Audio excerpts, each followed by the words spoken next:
I'm talking about the man of yesterday, the man of tomorrow, and the man of today. That fits every one of us.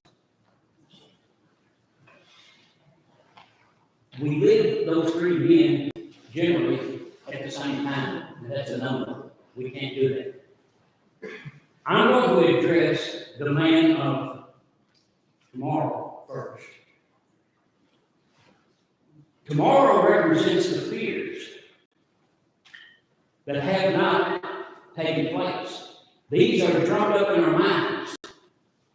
We think there is a bear in the road, and there is no bear in the road. We think there's a lion around the corner, but there's no lion around the corner. We drum these fears up in our minds. It's natural for a man, as he gets older, to fear not being able to supply, his family with the needs, take care of his family. What if I become sick? What if I become disabled? What if? And we can carry ourselves to the grave, thinking about what ifs, right? The woman, as she gets older, tends to fear rejection, or entertain thought of rejection. I'm getting heavier. I'm getting more wrinkled. I'm not as pretty as I used to be. Will my husband continue to love me? On and on and on we can go. So we drum up these fears of rejection and fears of inability to take care of our families. We put stressors on ourselves. Now, stress has never killed anyone. I've heard this over and over and over from doctors, and that is not true. Stress has never killed anyone. Distress has killed. That's when you let stress, graduate to the next level. Distress. What is stress? Pressure. Have we not all been under pressure? Are we not under pressure now? It's the kind of pressure that we are under. Let me give you the truth of the life story. This man and his son were rowing very cold waters in a canoe. And the son was rowing, and he was young, he couldn't do much. So the son told him to just stop and let me row. When he got to the shore, the son was frozen to death. That stress would have saved him. All right? The little birds in the egg will never get out of that egg unless they go through what? Stressors. They have to peck their way through that eggshell, that membrane on the inside, then the hard shell on the outside. Stress has never killed anyone. I read a book by Hans Selye, excellent book on stress, and I learned so much about it. And he talks about how we let stress graduate or develop into distress, and that's what kills us. These stressors of tomorrow will kill us. We think about it. James says, with regard to what I'll do tomorrow. What does he say? If God wills it. That's the thing. And we have to be very careful. I understand we have to plan for the future, but we also have to bring God into the equation. Tomorrow may never come. In Matthew chapter 6, I believe it's verse 11, what does Jesus say here to pray for? After he says, hallowed be our Father in heaven, give us this day our what? What does that mean, daily bread? That means give us our food for today. Don't provide us food for the next month, but for today. Psalm 23 is one of the most beautiful stories in the entire Bible.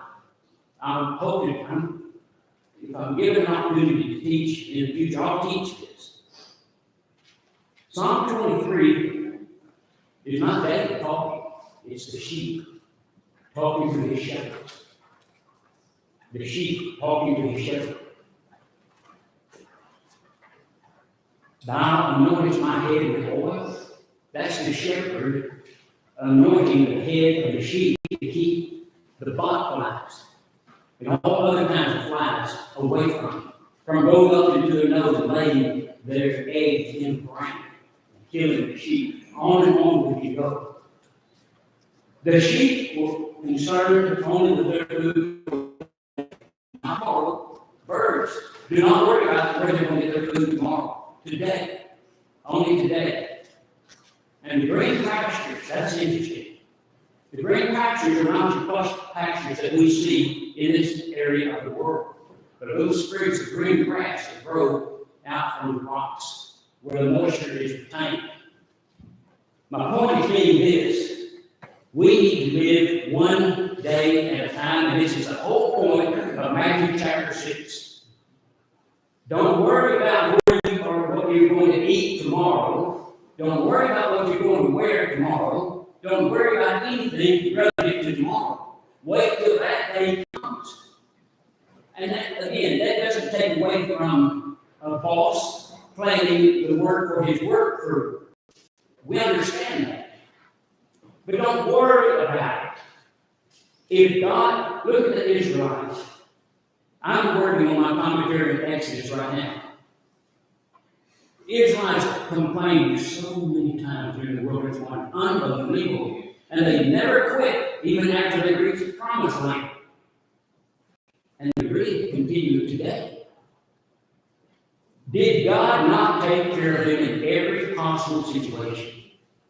And yet they never finally accepted it. They worried about the bitter waters at Marah. They worried about not having water at Kadesh. And on and on. They worried about and complained about the authority Moses had, as if he was domineering them as a dictator. And yet he was doing God's will. And this killed a lot of those people. So the man of tomorrow, what these stress orders are, they represent these black rocks. And what we do, instead of getting rid of the black rocks, we put them in our backpack. Or what do you call those kids home? Backpacks. Last week, one of the kids has, I think Jack has some little candies, and I was going to call them TikToks. And I think Wesley said they're Tic Tacs. Well, I've been hearing TikTok on the news so long, it's in my mind. I don't even know what TikTok is. So again, these represent black rocks. I'm going to help us understand how we get rid of black rocks. So we store all these black rocks in our bag. Now let's go to the man of yesterday. We think of all the hurts that people inflicted upon us, all the injuries they put upon us, all the bad things they said about us, and we use this as ammunition. We don't forget. We're not the mafiosos. They remember 20 years down the road what somebody did to them or their family. And they whack 20 years later, and the person who was guilty doesn't even remember what he did. But those mafiosi do. I remember, as I preached in Gun Barrel, there was a member of our congregation lived out in the addition where a young girl and her family lived. They were members of the church too. She was driving by his house one time and ran out of gas. She was in high school. Well, he went out to her car with a 5-gallon jug of gas, put it in her car. She drove away. 10 years later, and the man was complaining about her not paying him back those 5 gallons of gas. 10 years later. That's a black rock. Stephen, if you went out to help a young girl by putting 5 gallons of gas, would you even expect that back? No way. No way under the sun. But he did. And Carl and I have seen this duplicated so many times in the Lord's church. People remember what they did to me. What they did. You remember what you said to me last week? What's that? That is reaching back here in your bag, getting a black rock and throwing it in their face. So the man of yesterday represents the grudges and the hurts and the injuries and the sins and the wrongs that have been done in the past. I don't care if it's yesterday or last month or 10 years ago. We have to do what? Let it go. Let it go. What's it going to do? It will kill us. Just like the stressors of tomorrow will kill us. God did not make us to bear the burdens of yesterday and the fears of tomorrow. He made us to bear the burdens of today. And I say burdens. Living the Christian life is a burden, is it not? All right, now, what does Ellie weigh, Lexi? Pardon? 25. All right, you look now. As you pick her up, she's a burden. Yes. She goes, it's double. A good burden. It's a good burden. What if you carried around 25 pounds of rocks? What if you carried around an animal that weighed 25 pounds? And you come in this building carrying an animal, and you set it down beside you between you and Chloe. And then when service is over, you get it and carry it. What's going to go through your mind? And what's going to go through our minds? You're going to get embarrassed. It's going to make you tired. It's going to make you irritable. We're going to say, what for is doing carrying that stupid thing around? But does anybody ever say that about Ellie? No. All right. What about Quinn or Sam? Allison? They are a burden to carry. Wow. These are burdens. When I carry my books into this building, that's a burden. But these are bearable burdens. These are pleasant. There are three kinds of burdens that I've come across in my career. There are the burdens that we have to carry ourselves. Nobody else can carry it. One prime example is when you lose a child. Now, Terry and Joyce have lost a child. Dale and Roma have lost a child. We've lost a child. And some of the others we not have. People can come up and hug us, and shake our hands, and cry with us, and all this. But the ultimate burden to bear is on whom? Us. We have to. I was telling Leanne last week that I'm as vigilant as a bird in watching young parents. Y'all don't know how many times I've watched y'all not standing.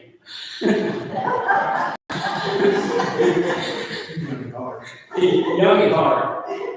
I watch you. What am I looking for? I want to see how vigilant you are with regard to your children. I noticed, I was talking to Ian one time. Eyeball to eyeball, and all of a sudden his eyes opened. What was he doing? He was looking at Quinn. That's a vigilant parent. And Leanne says, "Where's Caroline? Where's Caroline?" Well, Chase had her. But they weren't in her sight. And I told her, I appreciate that so much. All you young parents, you can't watch your children enough. When they are taken, I told Leanne, there is a void that can never be filled. Right, Terry? Never be filled. Wrong? You have it one time in life, and don't make the mistake of taking your eyes off of it.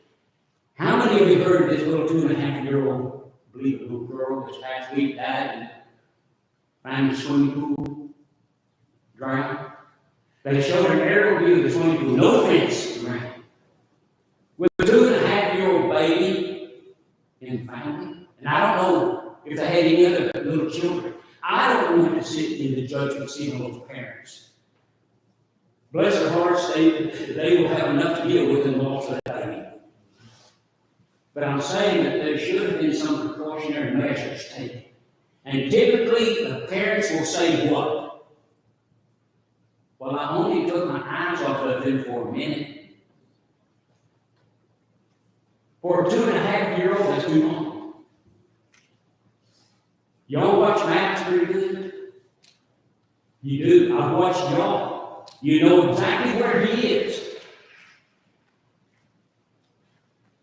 Just like Cody and Lexi, they know exactly where Ellie is, even if she's on the other side of the building.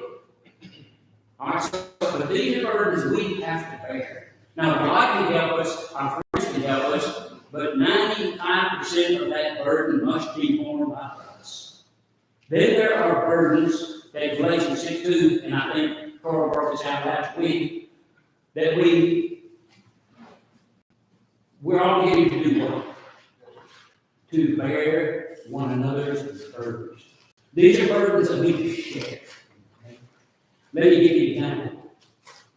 When y'all lost your building through the fire, and Carl lost all of his books and everything, that's devastating to a preacher. Oh my, is it? It's horrible. I value my books. But there were so many people that came to Carl's aid, giving him books. I mean, you can't even count the people came to Carl. But they shared his burden. Okay? They shared his burden. And we can go on and on with other examples. When I lost my son, the Edgewood Church helped us out financially. I never asked it, never expected it, never even thought about it. They tried to help to bear my burden. That week, I had my daughter's engine and another one blew out the same week. You talk about a financial hit. But God saw us through it. How? I had no idea how this would be solved. But within a week, it was solved. Unbelievable. God takes care of us. So, these frustrations, anxiety, stress, and all this thing will lead to what I call the dirty dozens, the dirty deeds. I have 12 of them listed. I can't remember all of them right off bat, but the stressors of yesterday will lead to depression, discouragement, disinterest, disgust, disillusionment, discontent, and on we can go. It leads to nothing but premature death. It causes you not to sleep at night. It causes you to have high blood pressure. It causes you not to have an appetite. It will lead to strokes, heart attacks, premature death, and on we can go. That's what the black rocks represent. We store the fears of tomorrow in our little knapsack, and then we take the black stones of yesterday and we put them in there. All of a sudden, we've got 25 pounds of black rocks we're carrying on our back. I used to do a lot of squirrel hunting. I had my satchel on the back, and many times I had that thing full of squirrels. Well, I love squirrel hunting, so I didn't consider those much of a burden. Today I would. I wouldn't want to carry around 25 pounds of dead squirrels on my back. All right? But back in those days, I was able to handle it. All right, so how do we get rid of these black rocks? Yes, Dave. You know, one time, I forget just how the story went, but there was this little boy that was carrying nothing. And he said, he had it. He said, no, that's my brother. That's such a sweet illustration, isn't it? No. See, the other person looked at him as a burden. I told Justin this. Every night, I pray for every special needs child in the world. I pray for every child in the world. I pray for those who are terminally ill and seriously ill and malnourished, that God will heal them if it is will.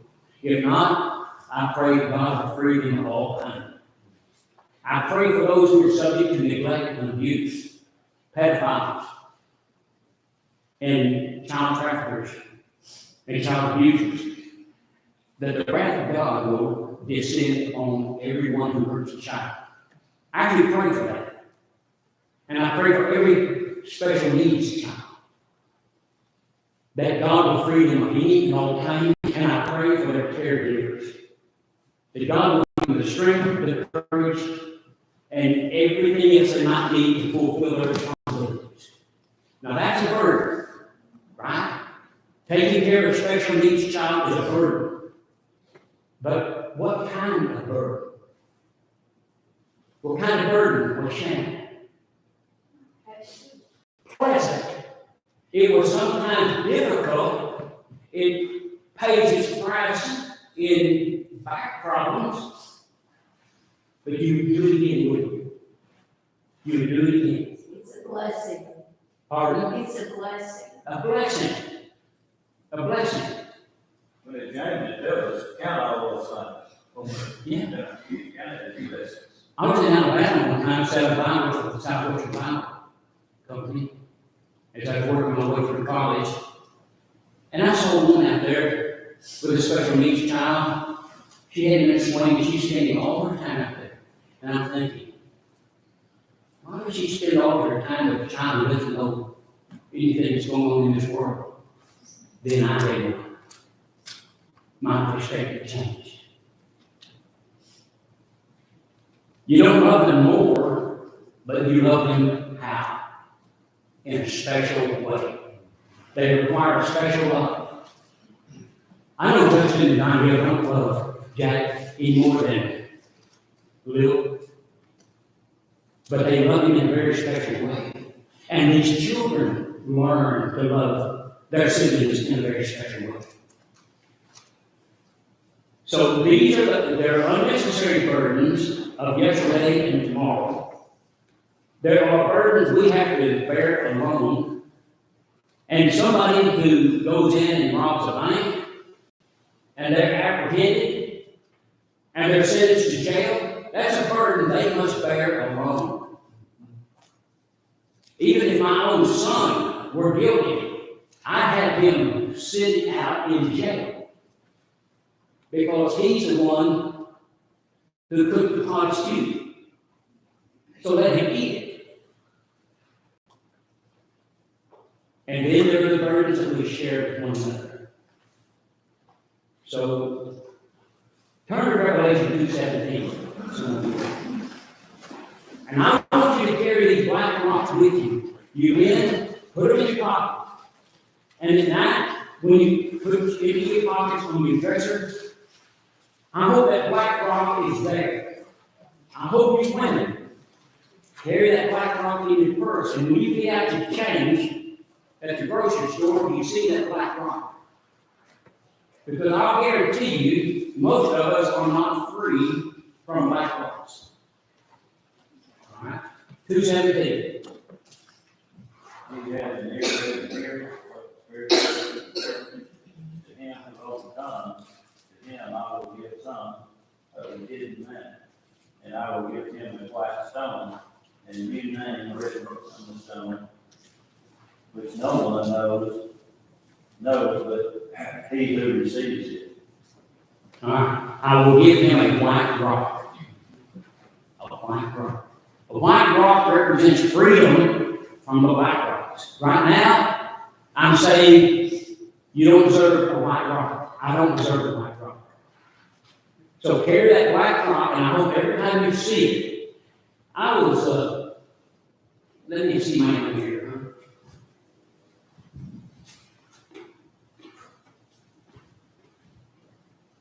I was over that choir one time. All right, I'll just speak from here.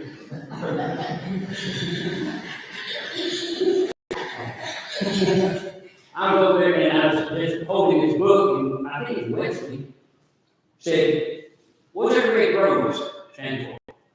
Why do you have that red rose on your book?" And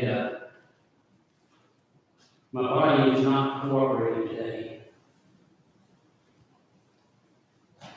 And I would not let my wife go to the men's room.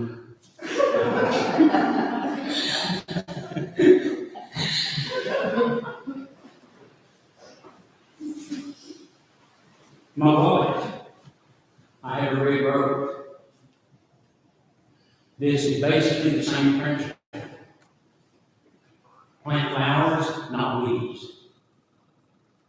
Be positive, not negative. Dwell on your successes, not your failures. Don't tell people what you can't do, tell people what you can do. And on like that. But they're reminders every time I see these roses, and every time you see a black rock, that you're a black rock. Then when we feel like we reach that time, we have succeeded in overcoming the black rock. And remember, the black rock, I'm talking about reaching back in your bag and throwing it in somebody's face. I'm not talking about just telling stories. I'm saying, Wayne, you know, a year ago, you said this about my mother. Well, see, that's black rock. I just threw it in his face.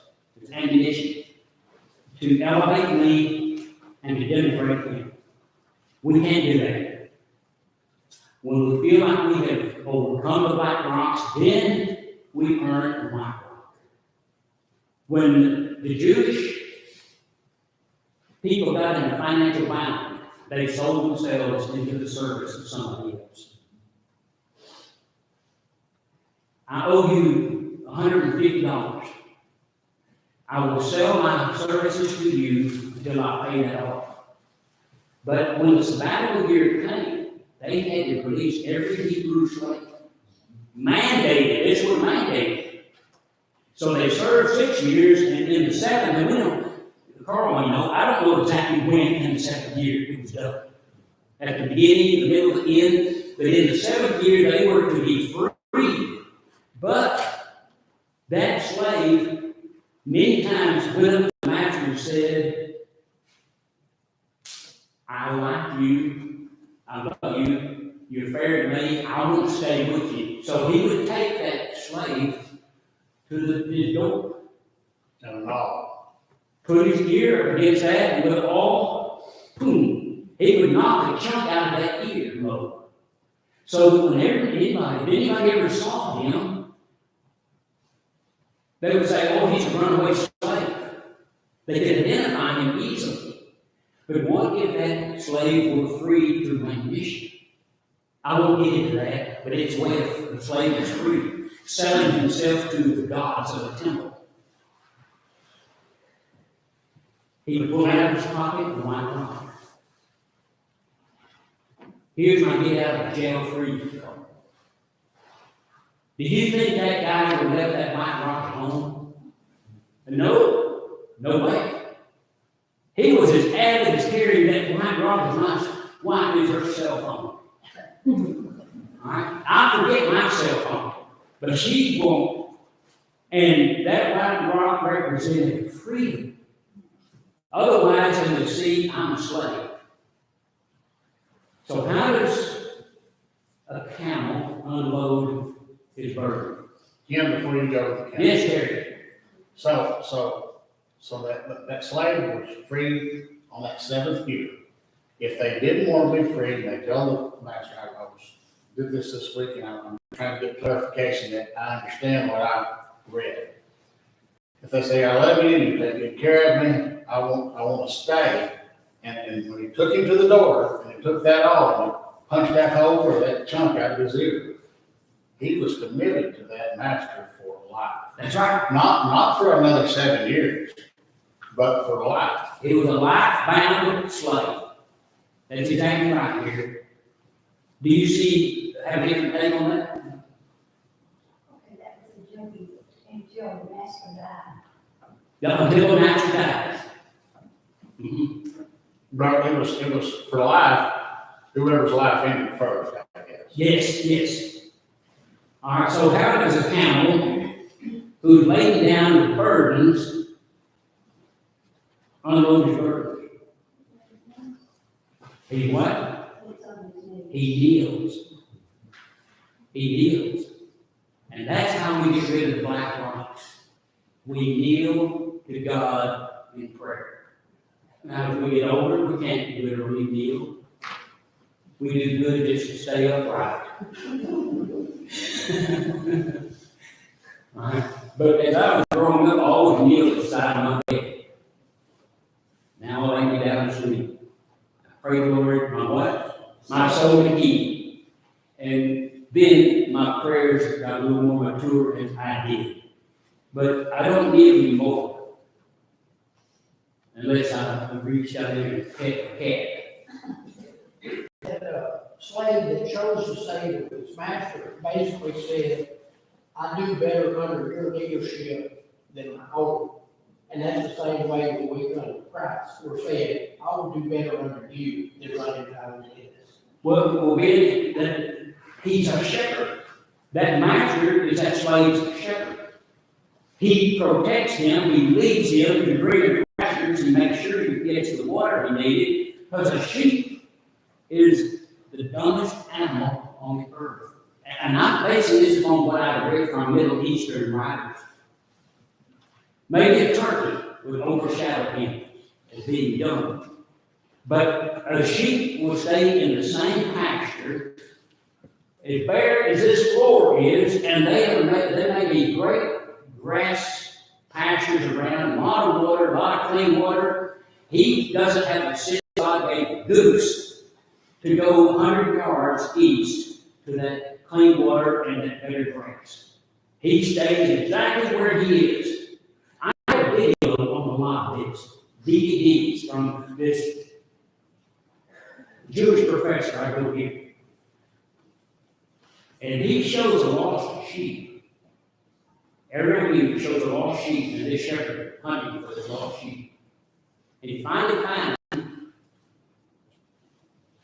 That sheep won't move until that shepherd taps him, and then he starts walking. Who's behind him? The sheep. But he's not attacking.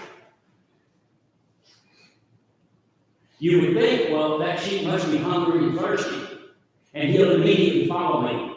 No. Not until you tap him. He taps him with his staff, okay? And then he just turns around. He doesn't look back for that sheep at all until he gets to the fold, and that sheep just goes on with the rest of them. Interesting animals to study. Ken, No, go ahead. so as a kid growing up, we had cattle, but we always had a little group of sheep. And they were for us kids to take care of, and we helped Daddy with everything else. But we had a flock of sheep, maybe 25 to 40 ewes. And my daddy always said, you know why a sheep walks with wagging his head from side to side? And they do. When they walk, they wag their head from side to side. I said, I don't know. He said, they're looking for a place to die. And I think that's exactly right. When they get sick, they just go down. And to get one to go from one pen to another, you nearly have to drag one of them. And then the rest of them will just follow. All you gotta do, I mean, that's the reason. I mean, I've been in a lot of pack houses and in those sheep plants, they use Judas goats. And they call it Judas goat because they will take that Judas goat, they'll run him to the pen, and he will come out and the sheep will follow. And he'll go right into, close to the kill chute, and just before he gets into the knocking box where they kill him, they open the side gate, and that Judas goat diverts off to the side, and then the sheep continue to follow each other into the slaughter box. And that Judas goat goes back, and they get followed with another sheep in. And they do this, and then that's just the way it is, and they're called Judas goats because they betray the sheep. And if you ever get a stupid slaughter plant worker and he kills the Judas goat, but I mean, so these are trained animals, so the sheep will follow. You can't drive them anywhere, hardly. They're just scattered, but they will follow. There's a reason that God uses through the Word to describe people like The sheep, and Jesus as our the greatest animal of illustration in the Bible. Very good. So we kneel and we pray to God to help us unload these right rocks. We can't get rid of them by ourselves. And then when we reach that point, then we're ready for the right rock. All through the New Testament, even in the Old Testament, we're told to forgive, forgive, forgive, forgive. If we don't forgive others, then what? God won't forgive us. That's the bottom line. Man doesn't have to know these guys don't listen. Exactly. That goes all along with what Terry said about the sheep, what all the scripture says, comparing man to the sheep. That we just don't have the ability to go. And we can't, and we don't have the ability to forgive without the Spirit of Christ. We have to acquire that. Then we can get rid of our black rocks. And one of the biggest problems I've seen in the Lord's church in my career is that people will not forgive themselves. They do something and they say that's so atrocious. And Paul could never forget that he was a persecutor of saints, but he forgave himself. You might not ever be able to forget, but you must forgive yourself. I made this statement before, and I still hold to it. Man doesn't really have the ability to forgive. God does.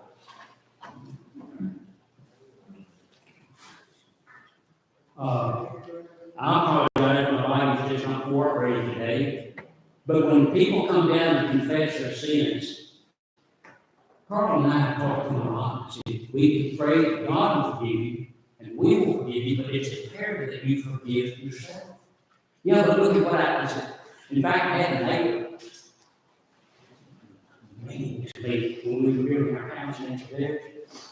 Well, their house burned down short of a few years later, they built it again. She's a sweet couple. She came over to me and she said, "I'm sorry, kid. I'm sorry." Wait. I said, "Really? That's in the past. I won't hear it." I will stop people from talking about what they did in the past because they're throwing the black rock against themselves. And I will not let that. And she never talks about the past anymore because she knows I won't let her do it. What we are now is what counts with God. Don't hold the past against anybody. Right? It doesn't matter what somebody did in the past. Let that go. And see what they are today. Many Christians, faithful Christians who are with God today, did some atrocious things in their lives. God forgave them. Why can't we? Reuben had an affair with his father's concubine. Simeon and Levi slaughtered all the male Shechemites after having them deceitfully circumcised. Judah had an affair with his daughter-in-law. And on we can go. God forgave every one of them. Wiped their slate clean. And then, through their bloodline, came the Son of God. Thank you.